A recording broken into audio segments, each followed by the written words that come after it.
That was a nice aperitif. Yeah. To this very serious movie that's afterward. It was weirdly appropriate as like an intro to Ten Commandments, because Ten Commandments is a very like a finger wagging movie. Yes, exactly. A very like moralistic, like gotta be good, gotta follow the Ten Commandments, otherwise a church will fall on you.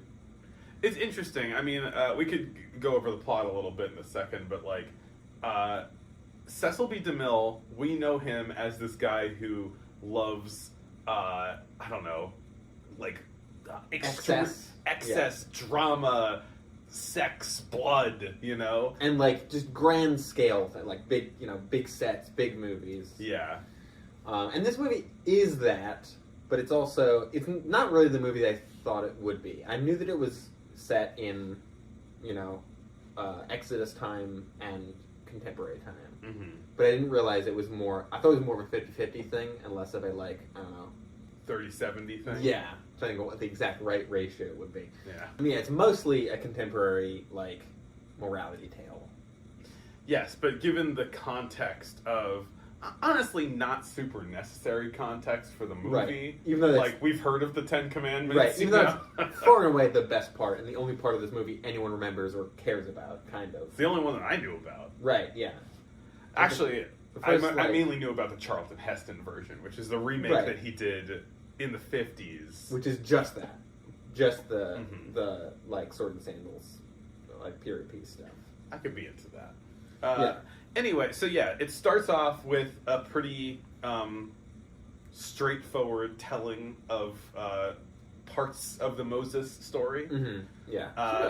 It kind of comes in after a lot of the plagues have already happened. True, yeah. And then, it's big showstoppers are basically, apart from the sets themselves, are the parting of the Red Sea, and maybe this kind of like wild party that all of the Israelites throw while Moses is up meditating on the mountain. The golden, what is it? The golden calf. Golden calf. Yeah.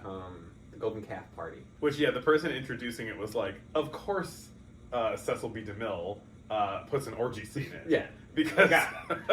Because this guy loves God, but also is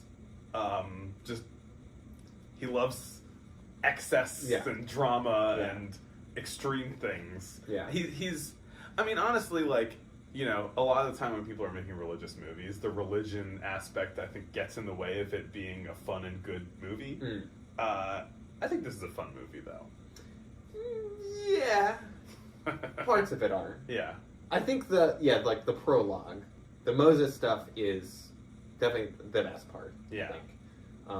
It's the most impressive from like filmmaking standpoint, just because of like mostly just due to the scale, like hundreds, if not thousands, of extras, massive set, all the huge sphinxes, the plaster sphinxes. The like parting of the Red Sea looks really cool for a 20s effect. Like it's definitely a really ambitious, like effects driven section of the movie, which is like the Wall of Fire looks really good too. Yeah. It's got, and also I thought one of the really cool effects is when the Ten Commandments are being told to Moses by God, and they're like exploding onto the screen, literally. There's like this kind of like explosion implosion thing, and then the letters like burst out of it. Very dramatic. A lot of cool effects in this movie. Some really cool like staging and lighting too. I thought in some of this stuff, like there's the bit where the Pharaoh Ramses is like mourning his firstborn son, and he's like carrying him through this like shadowy dark room, and there's like a top lit sort of like statue head behind him. And he's dragging this like huge like cloak cape thing behind him, like along the floor. There's really moody lighting in that temple, which is something that I've seen in a couple DeMille movies. I mean, The Cheat had really good lighting. The Cheat has some really dramatic, cool lighting in it. There's some other things that reminded me a lot of The Cheat in this movie later on. But, in a less good way. But and then some of it is filmed in two-strip Technicolor, even if the restoration that we watched the DVD of it, and for the first half before the intermission, and then the second half was in 16mm, which was pretty cool. But yeah, a lot of the stuff at this festival has been 16mm. Yeah, like most of it, yeah. Which is awesome. That's really cool. Did not know or expect that. Yeah, but it really adds to the experience. Yeah, for sure.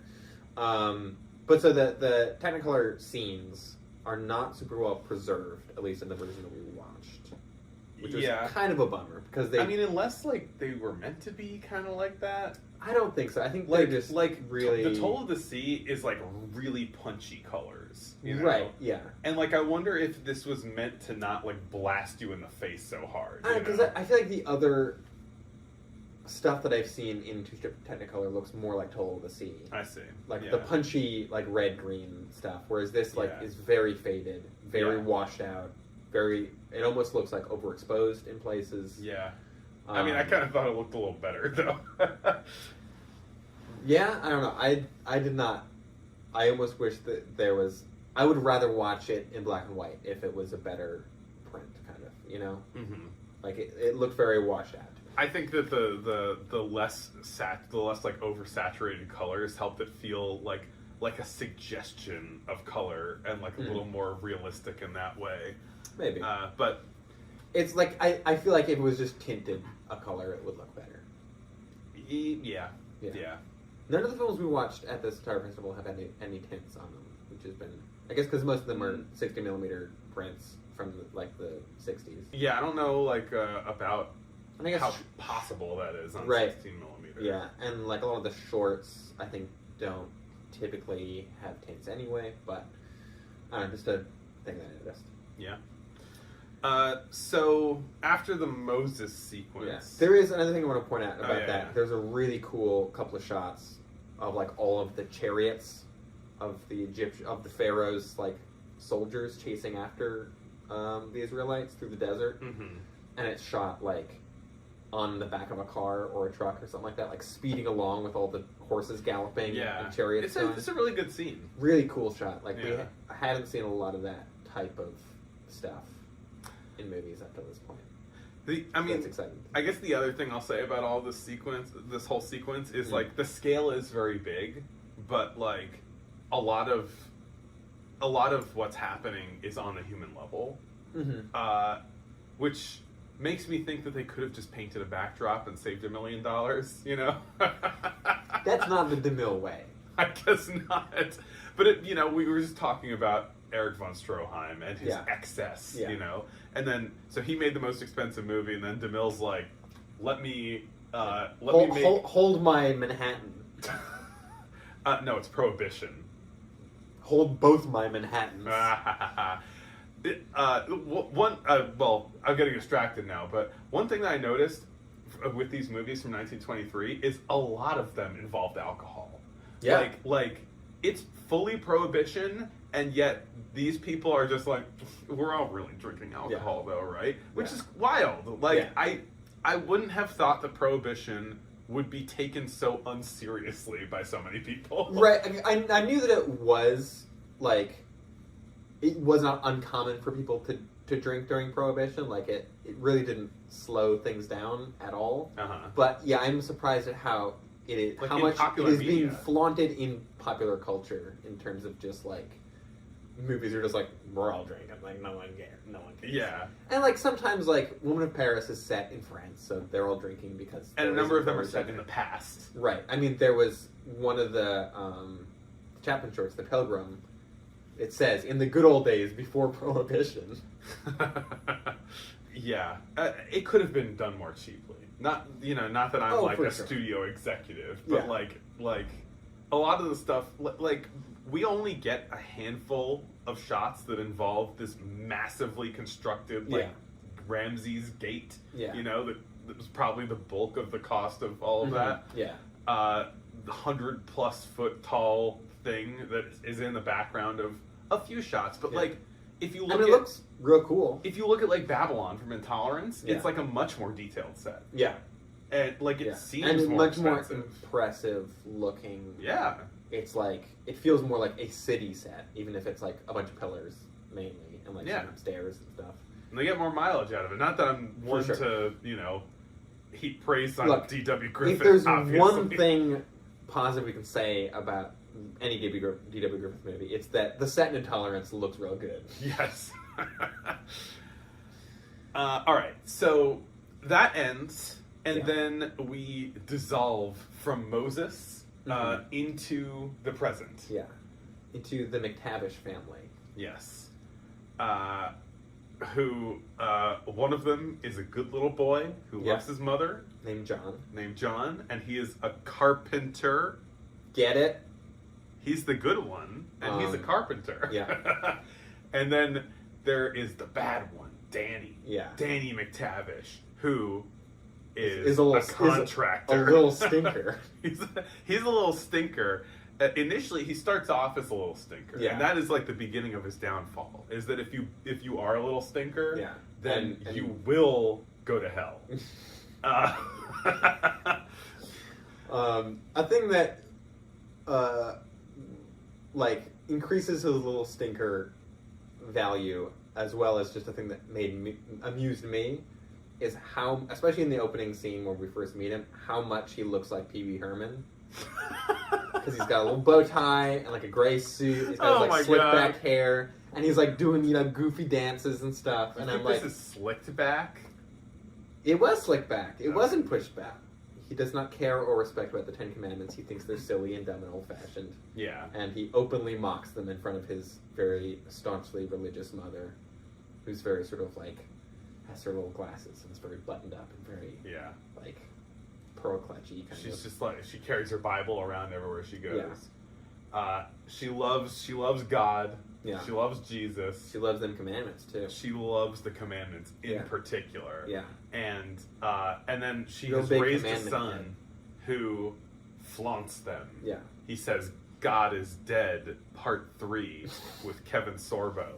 He says the 10 Commandments, I'll break every single one of them just for fun.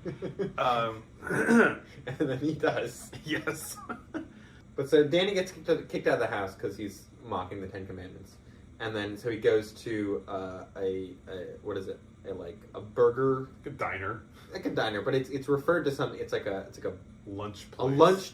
A lunch trailer or something. Yeah. A lunch shack. I don't know. He goes to a diner. He goes to a 1920s Waffle House. Yeah, and then there's a poor woman named Mary who is carrying her dog around in the rain, who steals his sandwich through the window. She hasn't eaten in a day. Yeah, and then he chases after her because she stole a sandwich. And he chases her, and while she's running away, she runs into the McTavish family home, the carpenter shop. And they kind of give her refuge. Yeah. And then it turns out that Danny comes home and his the thief is there. And then they all sit down for a nice Sunday dinner. Yeah. And it begins yet another silent movie love triangle. Yeah. You got it. It's basically a legal requirement at this point. And at least I feel like the triangle aspect is pretty present throughout, but it's like it doesn't stay too long in this sort of like what's going to happen. It's like Mary and Danny sort of like jealousy. Yeah, Mary and Danny get together pretty quick, and the sort of end of the first part of the movie before the intermission is them running off together to get married and break as many commandments as they can. Yeah. Like the mother is initially takes Mary in. Yeah.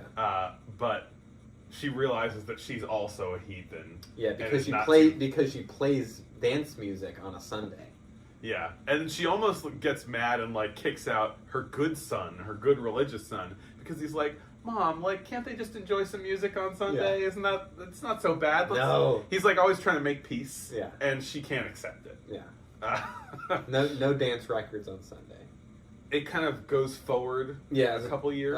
3-year time jump. Yeah. And Danny is now a successful, real estate mogul. Which is like, he was like, I'm going to prove to you that I will succeed by breaking all of the commandments. Yeah. I'll become rich, in spite of God. Yeah, it says, for every building he built, he tore down a piece of his soul. Which is a little harsh.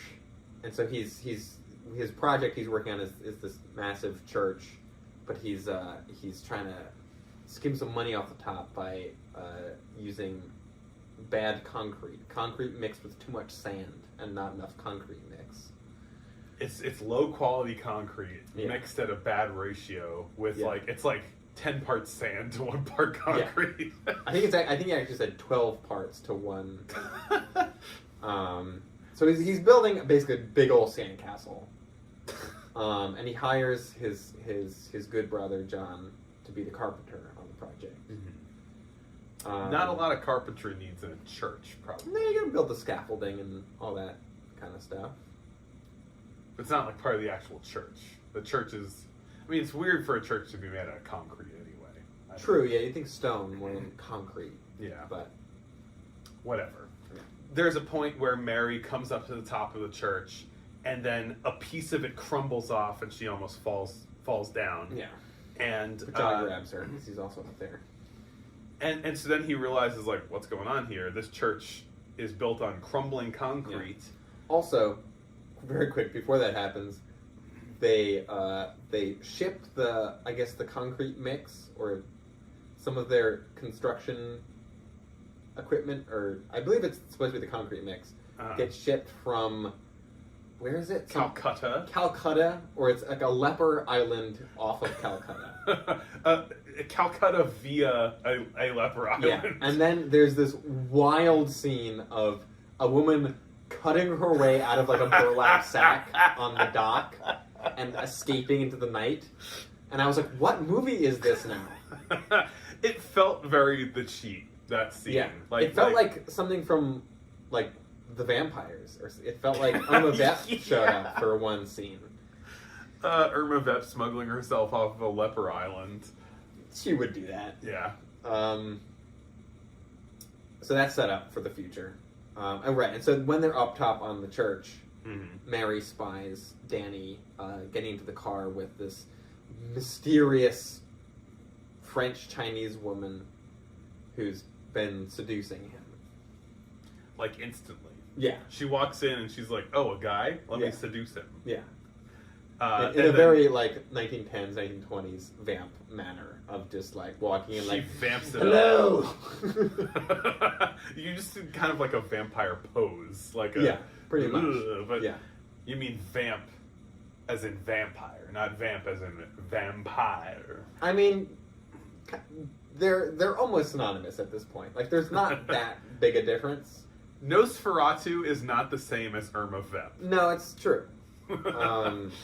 Yeah. But, yeah, so she, like, puts his cigarette, puts, like, you know, I don't know, takes his cigarette and then smokes some and then puts it back in his mouth. And yeah. It's a whole thing. Yeah. She sees, or Mary, from the roof of the church, sees him get in the car with this woman. Yeah. And he's like, and then she's like, well... he's down to one commandment left to break. He hasn't killed anyone yet. Yeah. He's done all the others, though. And then, so they find out about the concrete is crumbling and is basically just sand. And so John orders all the construction halted and no one's allowed to go into the church anymore. But just at that moment, their mom shows up and wants to go in the church, and the guy was not letting anyone in. It's like, oh, well... she's like, well, I'm the, you know, the construction owner's mother, so I can go in. And the guy's like, all right, that's fine. And so she goes in and looks up at the Ten Commandments thing that's on the wall of the church.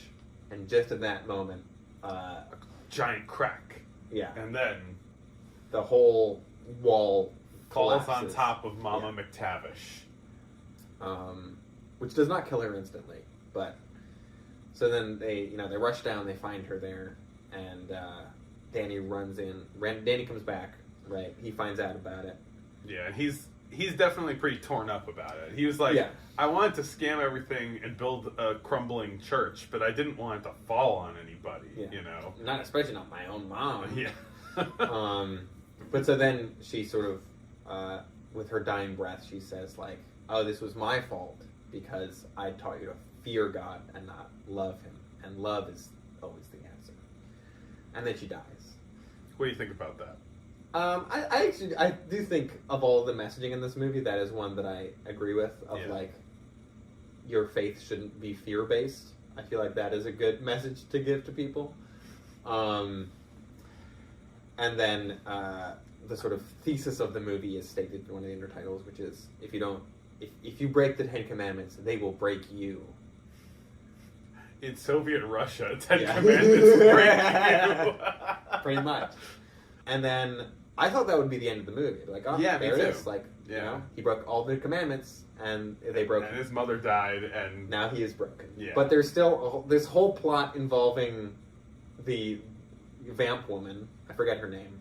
It turns out because of the church collapsing, he gets all this bad press, and it turns out that Danny's kind of broke. Anyway, and so he tries to go to this vamp woman to get the pearls that he gave her back, so he can sell them or get money back from it somehow. And she's like, oh ho ho, I'm actually from a leper colony, so you're kind of fucked either way. Which upsets him. And so he shoots her, which in for a penny, in for a pound. Right. At least two notable things. One is that when she is shot, she grabs hold of this like curtain. Yeah. And pulls the curtain down. And it tears ring by ring. Right. Which is, I don't know if it's like a confirmed thing, but it's like almost definitely where Hitchcock got that from for Psycho. It's like, it's the same shot of like the curtain and it like tearing. really focuses in on that aspect of it. Which is good. It's well done. It's really effective. I mean, like for its kind of like sillinesses, and like I think that there's a lot of really strong stuff in this movie. Yeah, this whole section is the other part that reminded me of The Cheat a lot. Of it sort of like mysterious Asian like troublemaker villain stuff. Has kind like, of a den, you know. Yeah, there's a lot of like incense burning and stuff, and like statues. Yeah, when they introduce that woman, there's a guy that tells Danny that like the scent of French perfume and Oriental incense is too strong for a man to resist. Couldn't tell this movie was from the 20s before. But anyway, so then with her dying breath, she says maybe the hardest thing you can say to someone who has just murdered you, which is, I'll tell the devil you'll be... Oh, like, what is it? Like, basically, like, I'll tell the devil that he'll be seeing you soon. Yes, yeah. Which is, there are some really good lines in this movie. Yeah. There are some good lines that Danny has, some, like, real, like, kind of kick-ass, like, I shun God lines, and, like, I think I'm cool, you know? Danny also refers to himself as Papa a lot, which is very funny. He's like, Papa needs to get down and start praying, I think is when he says sort of, like, sarcastically at one point. So then Danny is now on the hook for murder, also, in addition to the accidental death that he just caused.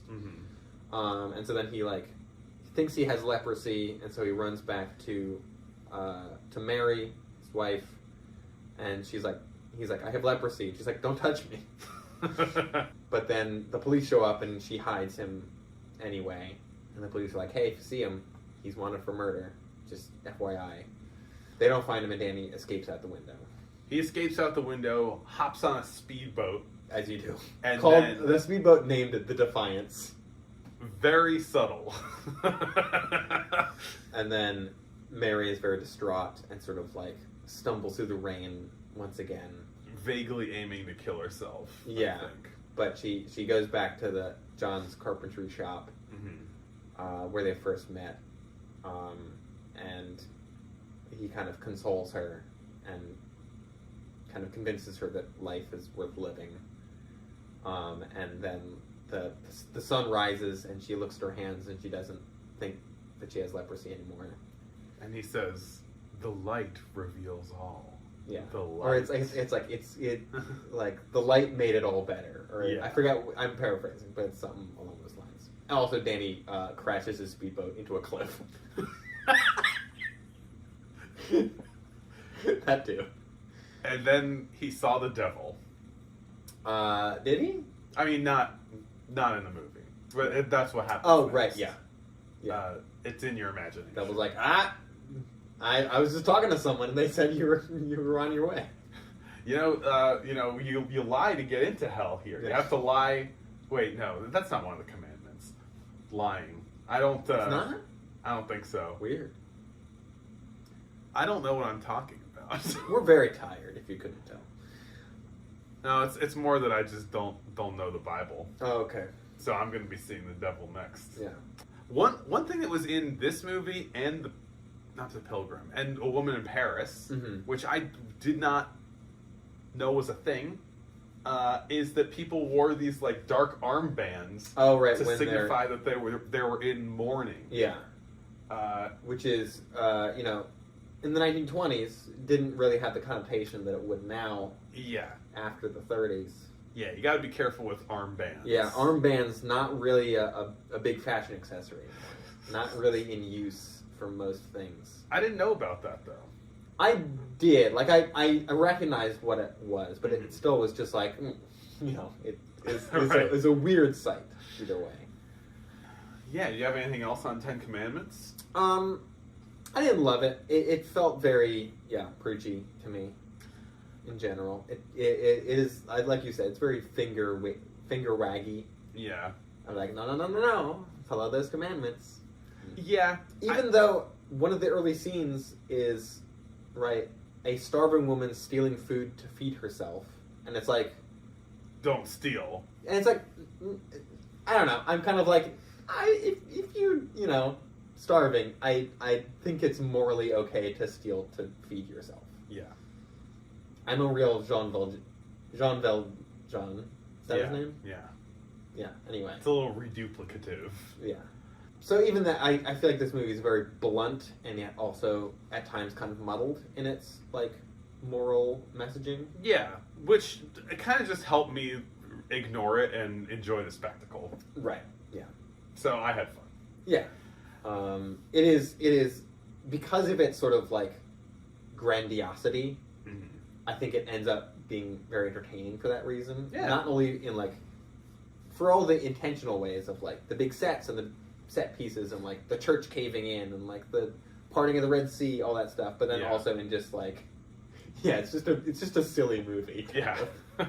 It's pulpy. It's it's a little trashy. Right. Yeah. There's kind of Cecil B. DeMille has that kind of lurid undercurrent through a lot of his stuff. So. Which is an interesting juxtaposition with finger wagging morality. Right. Yeah, exactly. He wants to have his cake. Yeah. And also eat it. Yeah, because why have a cake if you can't eat it? It'll just go bad.